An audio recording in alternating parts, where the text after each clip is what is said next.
All right, today we are diving deep into the trailer for O Romeo, and wow, is it intense. We're gonna break down all the themes, the story beats that make this thing tick, and trust me, it all starts from a really, really dark place.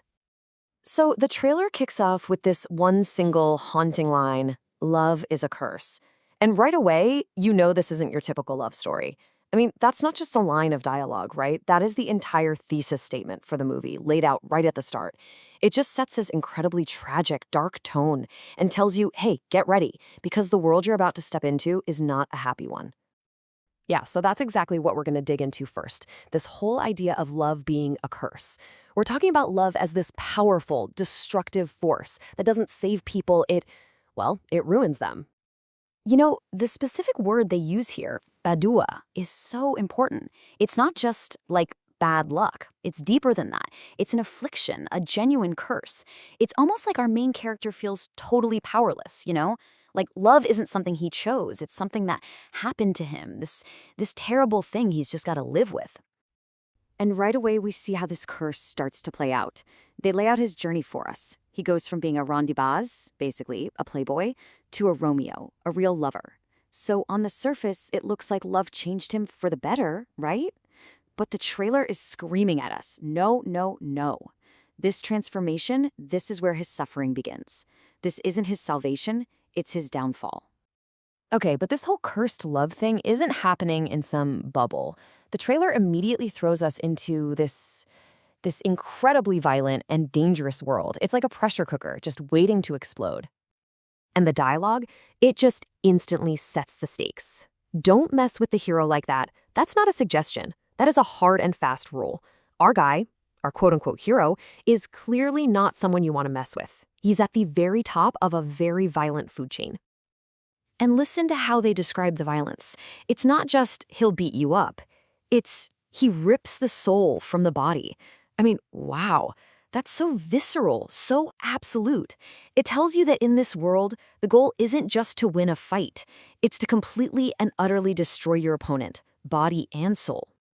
This next line just perfectly captures how casual the brutality is. How much do you take for a contract killing? It's asked so normally. It's like asking the price of a gallon of milk at the store.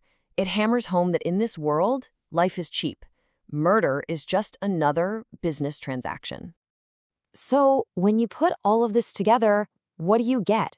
You get a love story that's not a romance. It's a war story.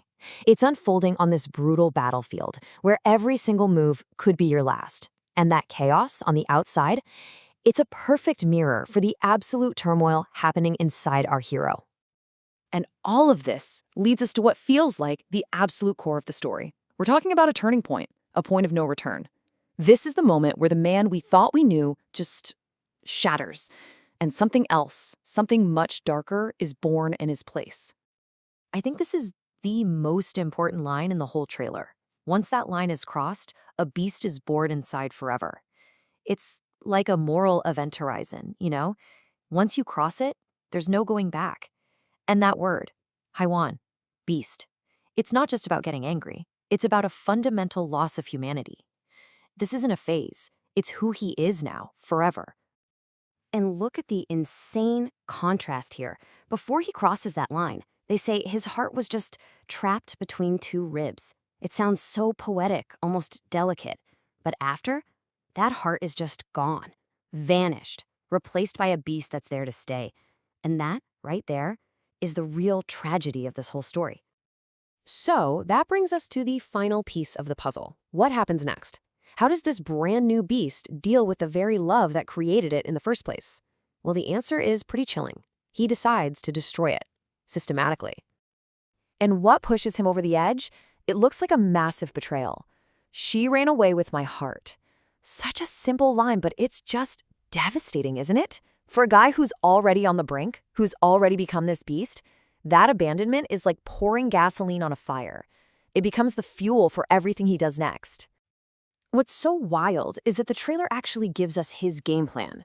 It's like this terrifying 3-step guide to self-destruction. Step 1, the betrayal happens. Step 2, he makes a vow to literally rip her out of his very being. And what's the end goal? Step 3? to just completely erase love and replace it with nothing but pure, raw hatred. And this line, wow, it frames the whole thing like a business deal gone wrong. He's saying, my love is expensive, like it's a high-value asset.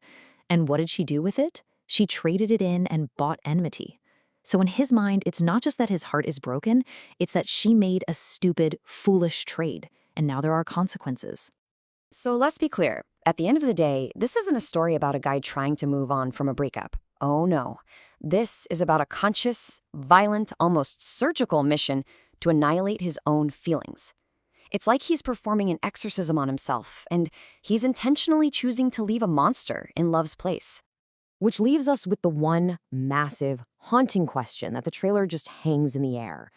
Is he still an ashik, a lover, just one who's been twisted by an incredible amount of pain? Or has the haywan, the beast, completely and totally taken control? And the scariest part is, it feels like the line between the two has just been completely erased.